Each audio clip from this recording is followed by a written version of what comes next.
We're going to go ahead and move into our How Did You Do It share session. Mary Ruth will kick us off.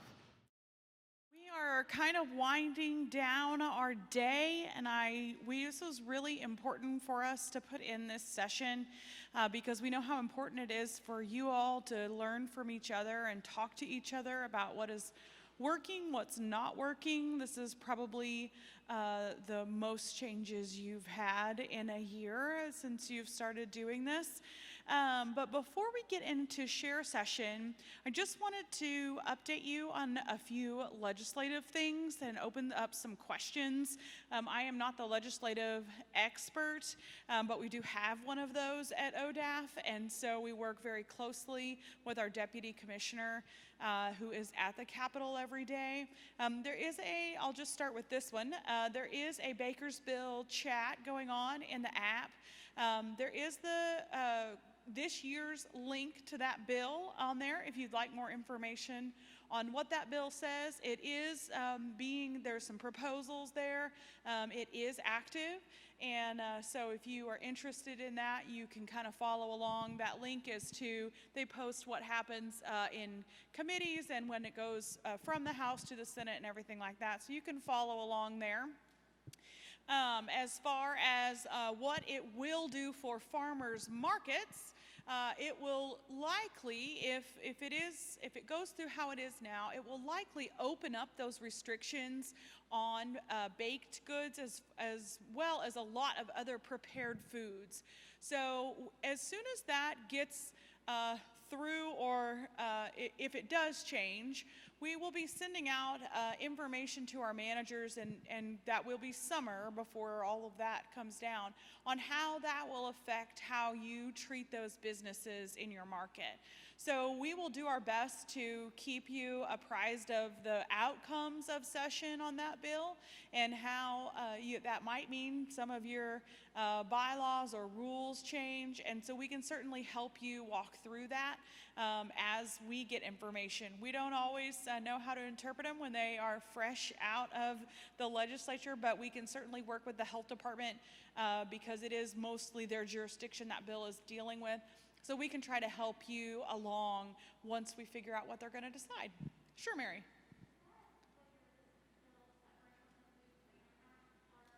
No, it is the same thing. So Home Bakers Act is current on the books. Food Freedom Bill is the new name, and it would replace that bill. Yeah. Yes, ma'am. I do. I did post this in the app earlier as well. That bill number, HB 1032. You are welcome. And that link on the app kind of helps you follow along what changes they're making and who's making them and all that kind of stuff. Yes, ma'am.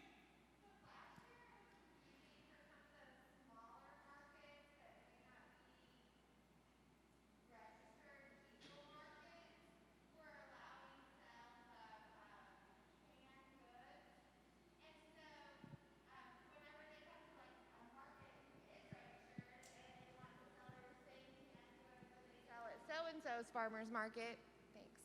So whenever they come to a registered farmer's market and want to continue selling their canned goods that they sell at so-and-so farmer's market, and then we tell them no, but then they just go sell them on Facebook, right? So then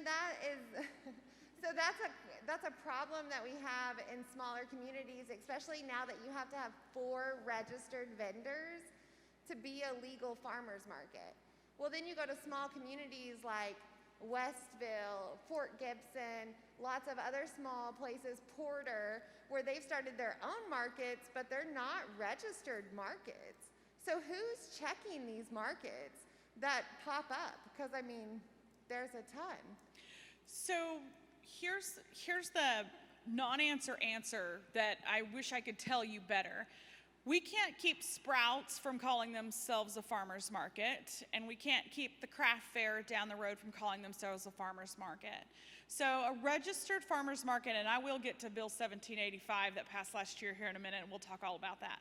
But a registered farmer's market with the Department of Agriculture means that they have certain qualifications in order to satisfy some of the health department's restrictions and also relating to the home bakers bill. So you can operate a farmer's market and not be registered, and there is no farmer's market police necessarily to say you're not one. I would love to tell you that I have inspectors to be able to go out and do that, and until the legislature gives me a lot of money to hire those people, I don't. I would love to be able to inspect all markets for integrity.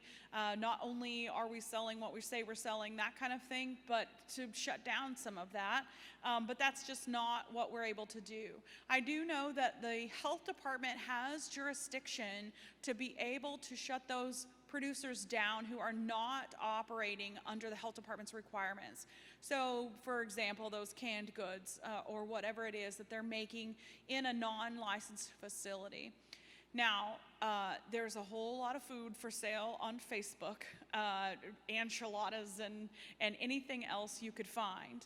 The health department doesn't have the people to be combing that either.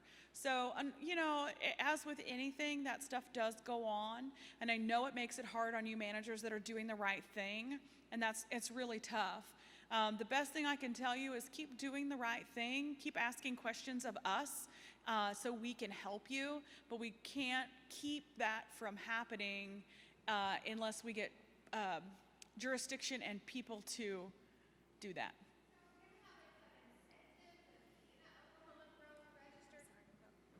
So are there going to be incentives for being a registered farmer's market beyond like bags? I mean, currently that's kind of the only, a promotion on the website, but now with social media and stuff. And so when I tell my farmers I need them to sign a piece of paper to sell at my farmer's market, and they're like, well, no, I don't want the government in my business, right? Because they're over a certain age that they've never had to fill out paperwork before. And then now here I come, this little young city girl, asking them to do something beyond because that's what ODAF told me to do. And so that's like a conflict resolution that I can't be the only market that's facing that as a... Sure, and I totally understand that. That for the letters of intent that you're talking about, that's pretty basic information. It doesn't even ask for a phone number or an address. So, and I understand, I am the government, and I understand the reluctance for a lot of people to work with the government. So that is unfortunate. But we're not asking for information. We're asking you to legitimize the market so we don't have all the craft fairs saying they're a farmer's market and misleading the public.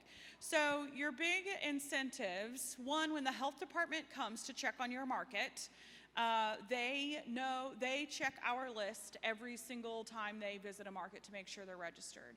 So they are making sure that you are following all of the other food qualifications. So that is the number one, is the health department recognizes you as a legitimate market. Number two is promotion. Through its Oklahoma Agritourism now is where that lies. It always was. There was okgrown.com for a while. We have transitioned that so we weren't in two different places. And the farmers market promotions through social media, through Discover Oklahoma and several other places that we advertise is a big promotion that we don't advertise other markets. We also receive a lot of calls daily of where the farmers market near me is, and we're able to say we know there is a registered market in the area. Obviously, buying bags, stickers, and things like that is another perk, but I would love to hear ideas for incentives. You can email me or my staff at any time, incentives that we could provide that would help you for that. But the big one is when the health department comes knocking, you're legitimate.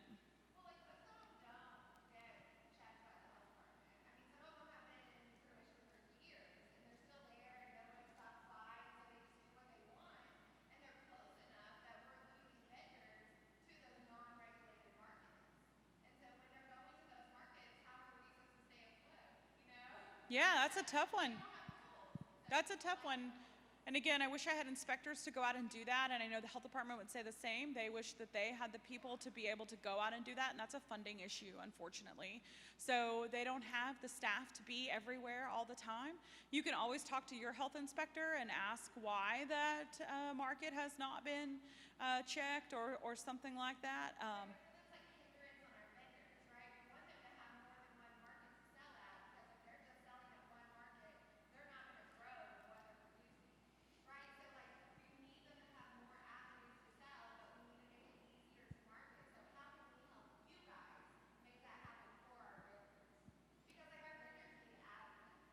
Sure. So I'm understanding a little contradiction in what you're asking, though, because you want them to be able to sell at other markets, but you don't want those markets that aren't certified to operate.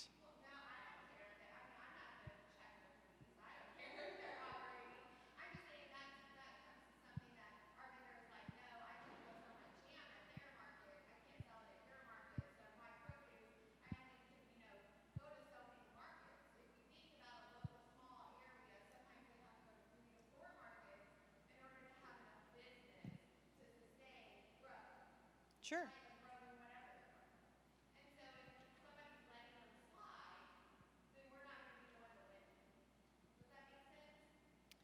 Yes. So what would be your suggestion on how we would be able to help that if we don't have inspectors to go out there and your vendors want somewhere to go and they got that somewhere to go? If we just had sorry.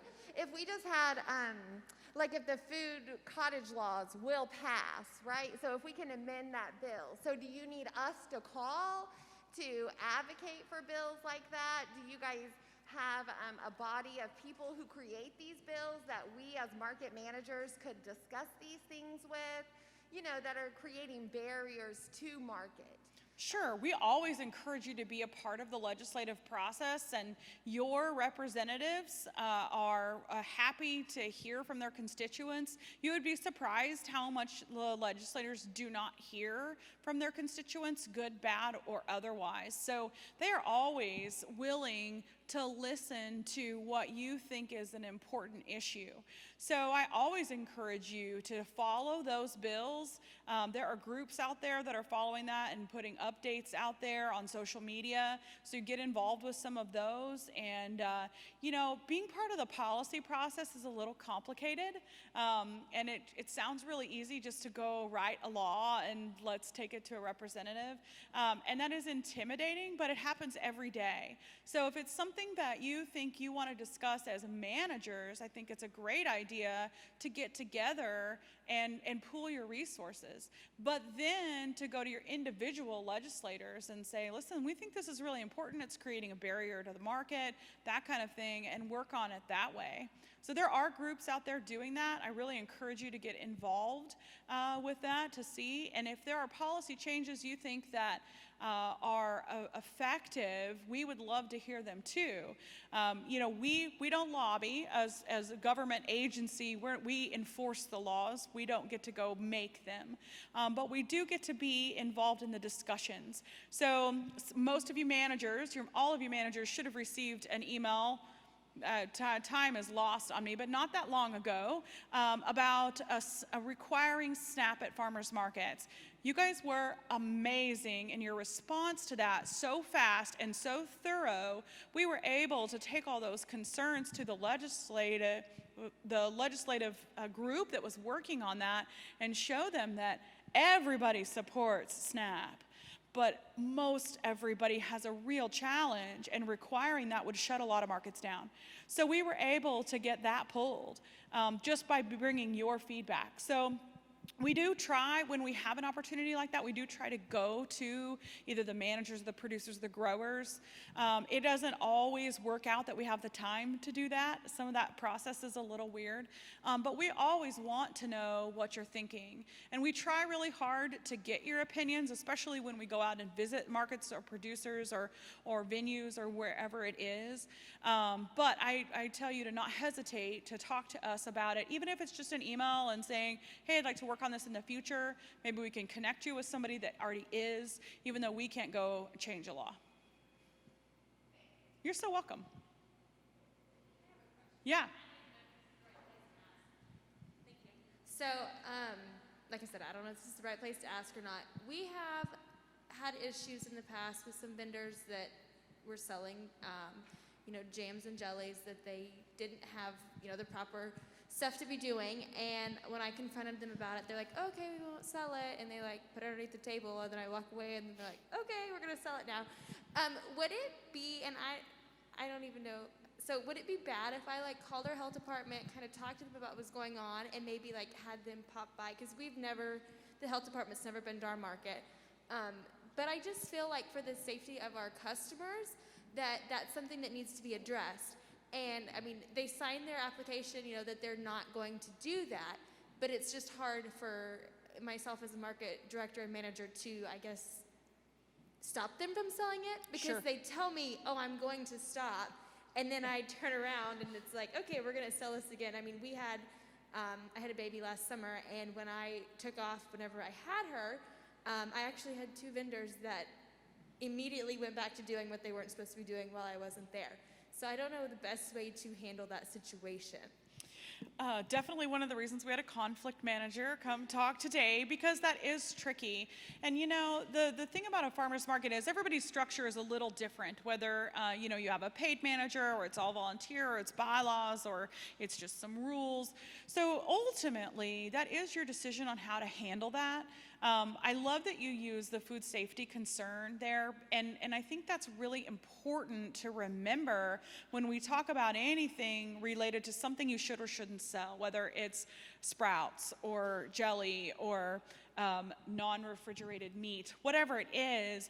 That is from a regulatory standpoint from ODAF and the health department. Food safety is the very first concern. And I don't think she talked about it this morning, but many times Secretary Arthur has mentioned that as Americans, we are so comfortable having the safest food system in the world, it doesn't occur to us that a jar of jelly sitting on somebody's table for sale in a public space could be harmful, but it could kill you. And I know that's really extreme, and I hate to be like that, but safety is our first concern. Now, jellies, I know you can argue the content and the pH all day long and all of that kind of stuff. And your jelly has never killed anybody before. That's fantastic. But we have some standards to uphold. So I think that if you set your priority as following the rules, and that you make sure it's known that it's not just something you made up, it's for food safety, and also you don't want your market to get shut down, because they will, even though they've never been there before. I think that if you could arrange, most of our health inspectors, you may laugh at this, but most of them are so willing to come in and educate producers. And if that's a Saturday morning early meeting, or some kind of Zoom call you could set up with your producers and have that health department inspector come in and kind of educate, and then you can say, I told you what the rules were and you're not following them, so I'm revoking your vendor contract. And again, that's totally up to you how you handle that, but it's not unreasonable at all to enforce your own rules and to enforce the state rules, because it will come back on you. Now, Food Freedom Bill passes, and we have a lot less headaches on that. Now, food safety, in my opinion, becomes a greater concern, and unfortunately, that puts a lot more on you managers to vet your vendors. So, you're probably going to be responsible, if this Food Freedom Bill passes the way it is now, you're going to be responsible for being a little more careful of what you let being sold. And I hate that creates more responsibility for you, but as the leader of that market, it will become yours. And so that's something to remember as we talk about these lifting restrictions and making the market open for everyone, which we want everyone to make money. We are all about economic development. It's the focus of my department is economic development. So we want that to happen, but we also want everybody to be safe, and we don't want you as managers to be held responsible if something does happen. So unfortunately, that might be some more work for you, but we're happy to talk about this or through this at a personal level. If you want to call Michaela or myself, I think most of you have met Michaela Danker, who's in charge of the Farmers Market Program. And almost always her and I talk about answers before we respond, so we're saying the same thing. But, if we can come to your market and help educate your vendors or help you stress the importance of that, if you're struggling, we would love to be able to do that. Like I said, I would love to have an inspector that comes and says, you're not following the rules, here you shut your vendor down or whatever. Unfortunately, I don't always have that. Health department does, just not as many as they need. So happy to help any way we can, help you educate and then enforce, but ultimately it's going to be your decision on how you handle that. You're so welcome. So just pop your hands up for questions at any time, but I do want to discuss 1785 that came through last year, also known as the Farmers Market and Farmers Hub Bill. So some of this I know was kind of a shock when you got your registration application this year, but there actually is, the bill follows the same and actually a little bit less requirements that's always been for a farmer's market. Perhaps they weren't enforced or weren't kept track of as much as possible, but we did work on this bill with the health department to make sure that our vendors were able to promote their vendors, promote as much local production as possible. So I know there are some things in this bill, and if you don't just have that handy or memorized, it is in your Whova app, and it's SB 1785 in the resources tab, if you want to look at it, and it's all fun and confusing legal language. So if you look at your farmers market app that's also in your resources tab, that's basically everything you need to know in layman's terms. So the requirement for the 4 letters of intent was, again, to legitimize the actual farmers markets and not have the overwhelming either antique markets or craft markets with some tomatoes on a table claiming to be a farmers market, because that's misleading to the customers. And part of that is because we promote those registered farmers markets, and we want to make sure that when we're putting a commercial, a $10,000 commercial on Discover Oklahoma about farmers markets, that we're sending people to the right place. So that is number one. Some of the other restrictions,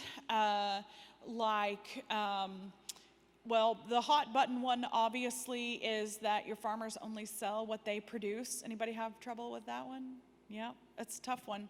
My best answer at this time is that has always been the rule, and we know that that's not always in your capability to monitor if you don't know. We know that you can't go to every farm and inspect and make sure all of their cantaloupes, and I mean, if you got pineapples in there, I hope that you know that probably didn't come from Oklahoma, but we know that you can't inspect all that produce. So we know that this is not a hard and fast rule. Like I said, I don't have inspectors to come do this. What we're asking right now is that you try really hard to move towards, to move your vendors toward this what's the word I'm looking for here? Following this guideline, so again, we can preserve the integrity. Now, I know you have people buying Porter peaches and going and reselling because maybe those, Donna and Kent can't sit at the farmer's market. I totally understand that, and that's a way to make money. We're kind of trying to figure out how to deal with that, because that is a legitimate Oklahoma product. It's a legitimate way for your farmer to make a little extra money. It's great for the Livices. It's great for everyone. Health department does not love that the farmer sitting there is not the one who produced it, and you have to understand where that's coming from, that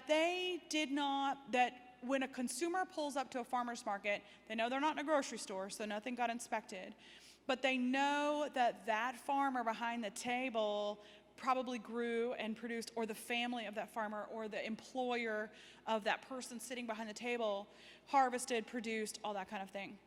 They can ask questions whenever they want, and they're going to know that the answer about that broccoli is going to be firsthand knowledge. So that's where the guideline really comes from, is we don't want a farmer to be able to have a consumer ask questions that they can't answer.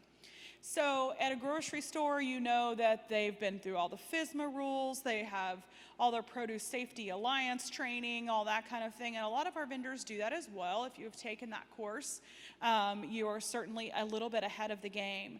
But I'm asking for a little bit of, obviously, feedback. We're trying to figure this out. We did not write rules on this statute, which means there are no further information from what 1785 actually says. In the future, it will have rules that define things a little better. better, but we purposefully did not write those rules so we could figure this out. And that may not be next year.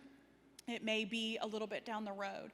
But we will be asking for feedback probably towards the end of the season, because we want to get through a season of this, on how we can better define some of the rules on that statute. Changing that statute is really hard, so that's probably not going to happen, but we can define some things better on the rules.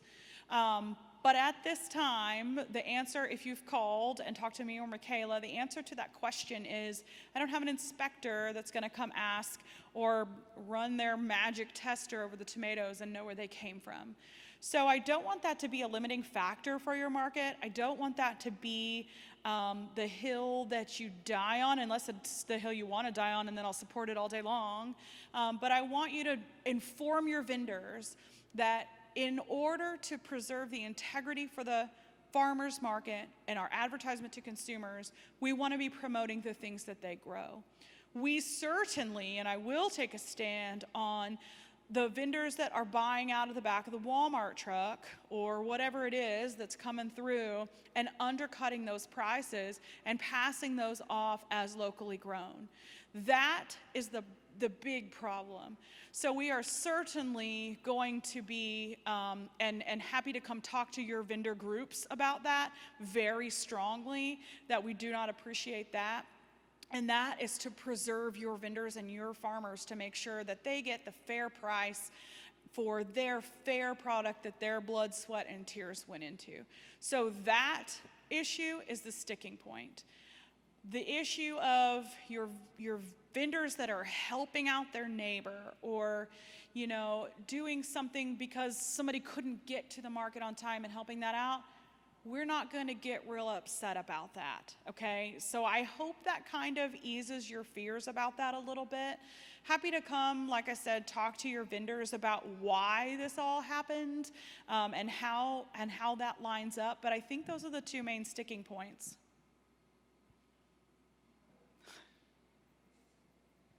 So this season, we lost 2 vendors that are choosing to sell from their farm because there's less restrictions. They're able, one of them's 85 and the other one's like 25. So it's not even an age situation. It's just more of what their needs are. So in order for them to sell beyond the farm, they would have to incorporate a signature to be a part of the farmers market hub in order for someone else to sell their products beyond their farm. Yeah, and that has actually been a restriction for a long time. From the farm, you can only sell the products you grow there. That's also in the tax commission rules, so that adds a whole nother element to things. So on-farm stores. Let's talk about the hub part of this bill before I directly answer your question, and redirect me if I don't. So the hub portion of this was the effort to try to make it where our vendors that are getting those peaches or blackberries or whatever it is from our Oklahoma farmers and reselling them, not wholesale retail, but helping that farmer out either on a consignment basis, or you sell $20 worth of tomatoes, you get $20 at the end of the day, whatever that is, to be able to sell. So this was not allowed under the health department rules at all. Didn't have anything to do necessarily with what ODAF had. That is a grocery store if you're buying product and reselling, no matter where you are. So those of you who have tried the on-farm store thing or aggregating those and have had to go through that retail license from the health department, you know that there's a lot involved in that. And maybe that wasn't a big enough chunk you wanted to bite off, or maybe it didn't work for you, whatever reason. So we created this hub language, and again, it kind of happened really fast because of the way the session was going. So there are definitions we need to put in there, but we're trying to wait as long as possible. But as of right now, you can apply for a farmers market hub through the Department of Agriculture and be recognized just like a farmers market. But you have to keep some records. So you can read through all that language. The selling responsibilities are pretty much the same. The farm direct marketer is the person that is responsible at the end of the day. So instead of the producer selling their cucumbers, that direct marketer is the one that will be responsible if something happens with that cucumber. So that was one of the main sticking points, was we wanted to have a traceability factor. That's where the other record keeping comes in, what you sold, how much you sold, that kind of thing. That was really important to our food safety folks because we do not have the romaine lettuce recalls that some of those states do because we don't have giant romaine lettuce farms. However, if you've been through any of the OSU classes or the FSMA training, you know that, I don't know what percent it is, a high percentage of foodborne illness attacks never get reported. So things happen all the time, so we have to create some kind of traceability. You buy the lettuce from the farmer, you know where that lettuce came from. You buy lettuce from a farm direct marketer, you don't know if they're just got all the lettuce out on a table, you don't know where that lettuce came from. That's why the signage and the labeling is so important in the bill, to be able to make sure that the consumer knows where that came from.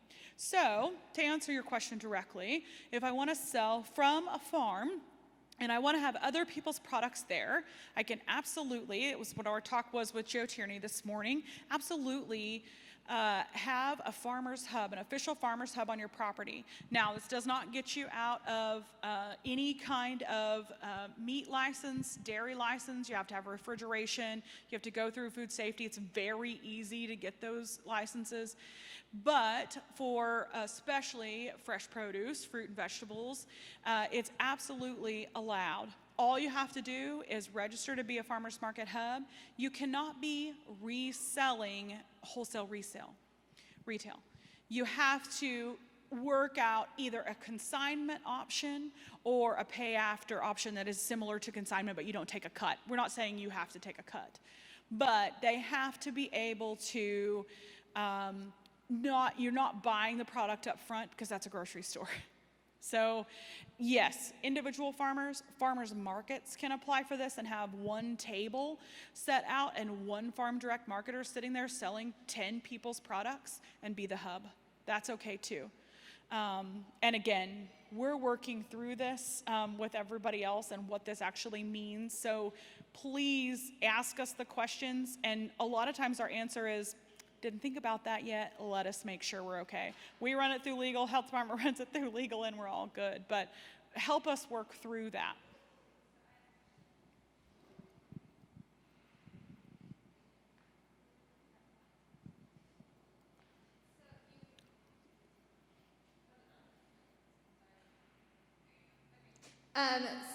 Sorry. So you talked about the farmer's market could be a hub. So we've kind of discussed, like, whenever a vendor can't come to the market, us having their product at, like, the farmer's market manager's booth. In order for us to do that, would we need to, like, fill out the application to be the farmer's market and then also fill out to be a hub? Yeah. If you're going to have consignment sales or sales from another person that is not the farmer, you're going to have a farmer's market hub, a farmer's hub application, whether you are a market or not. And you can be both. Okay, perfect. Now, if you are both, your hub needs to be specified. So if you've got 20 tables at your market and one of them is going to be the hub, you need to write somewhere on there, have a little sign, doesn't have to be fancy. So when the health department comes in and says, what's all this reselling going on? You're saying, look, it's a hub, and you can even look it up on ODAF that I'm a hub. So even if that, like, say it changes, not necessarily week from week, but, like, if it changes, that's okay, like. So if you didn't have the hub there one week? Yeah. Yes. At this time, we're going to be pretty relaxed on having to be, so if you're a farmer's market and you only open twice, obviously that's not allowed. If you only do the hub twice, we're going to be pretty relaxed on that requirement right now, just as we figure this all out and you figure out how a hub works for you. So don't get too worried about that. Okay, perfect. Thank you. I think we're running out of time. Go ahead. So our local nonprofit is a co-sponsor with the city for the farmers market. We actually do the paperwork and run it from week to week. And we also sponsor the local community garden. So when the community garden has excess, which is most of the summer, over what the participants can take home, then we bring it to the farmer's market and it gets taken from there, from the market table, because it's basically the same organization. So would that require it to be a hub? Are you selling that produce? It's donation only. The consumer donates. Yes, they take what they want and they leave what they want to leave. I'm going to call that a really gray area we need to talk about later. Okay.